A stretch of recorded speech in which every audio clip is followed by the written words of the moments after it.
Hi, my name is Susan Reid, and we're here at the King Arthur Flour Test Kitchen, and today we're going to make some delicious whole grain brownies. Before I do that, I want to explain to you a little bit about white whole wheat flour, because that's the flour we're going to use in this recipe. White whole wheat flour, which I have right here in the organic bag, is the exact same kind of flour as traditional whole wheat, except for it's a slightly different color. This is traditional whole wheat, and this is white whole wheat. The white whole wheat has the bran and the germ, just like this one does.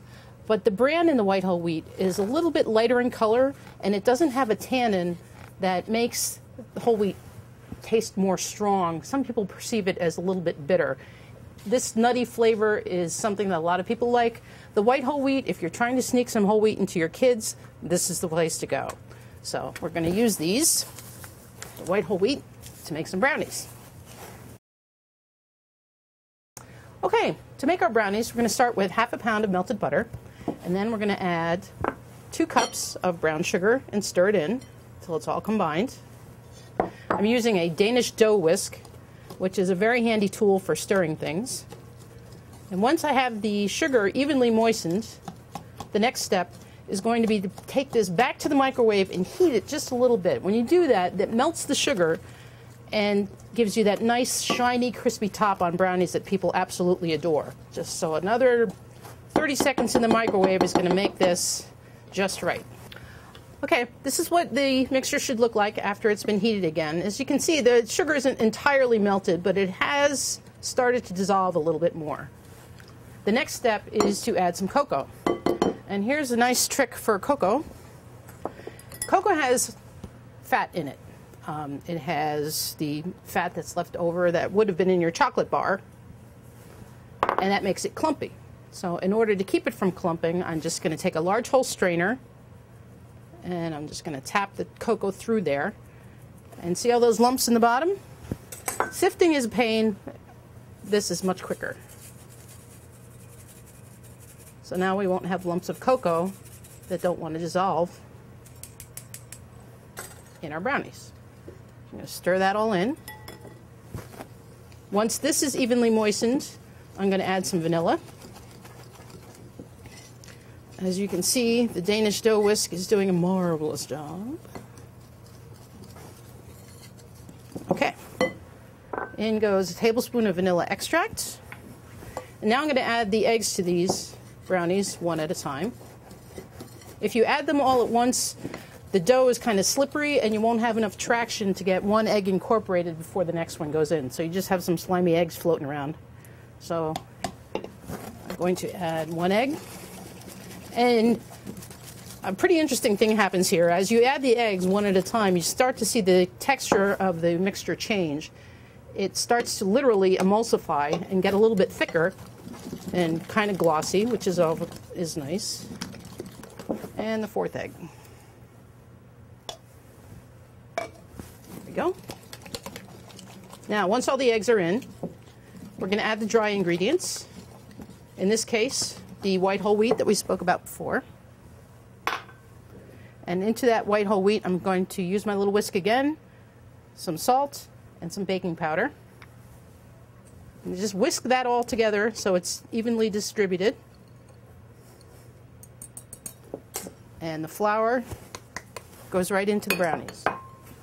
Now, one of the tricks about making a whole grain brownie that nobody knows has whole grains in it is, and this is a difficult thing, you want to make them a day ahead and let them rest overnight and serve them the next day. When you do that, the moisture in the brownies will soften up the bran and it begins to disappear, so you can't tell it's there. Now, the batter is pretty much done. We're going to add 2 cups of chocolate chips. Chocolate with chocolate is always a good combination. And we're going to add some walnuts. You can do nuts or not if you like. Any other combination that you like. White chocolate chips are nice. You can bake these brownies with a little bit of crushed candy canes in the winter on the top for Christmas brownies, which is a gift that I give to people. Okay, our batter is ready. And now I'll get the pan. I have a 13 by 9 inch pan here, and I've sprayed it a little bit with some pan spray, and I took a piece of parchment paper, which is the secret weapon of baking.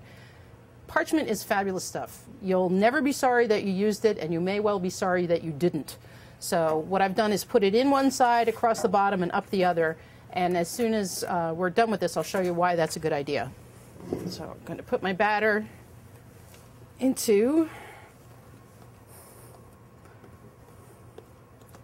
pan.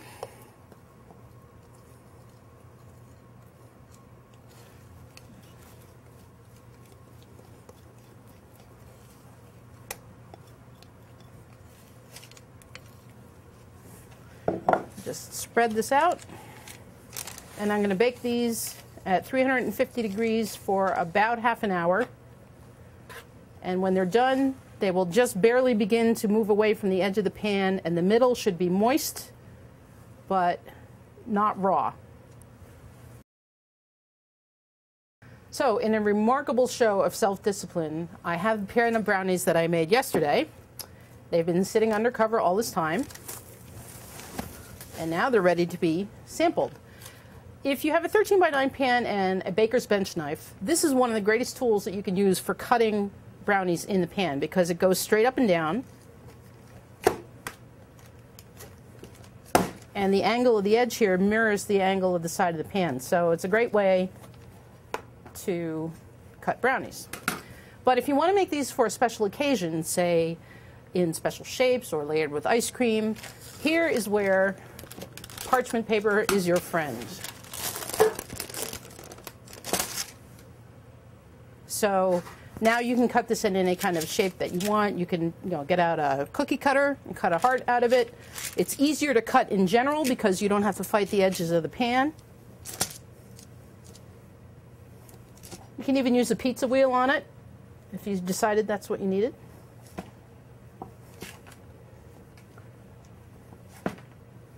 And there you go.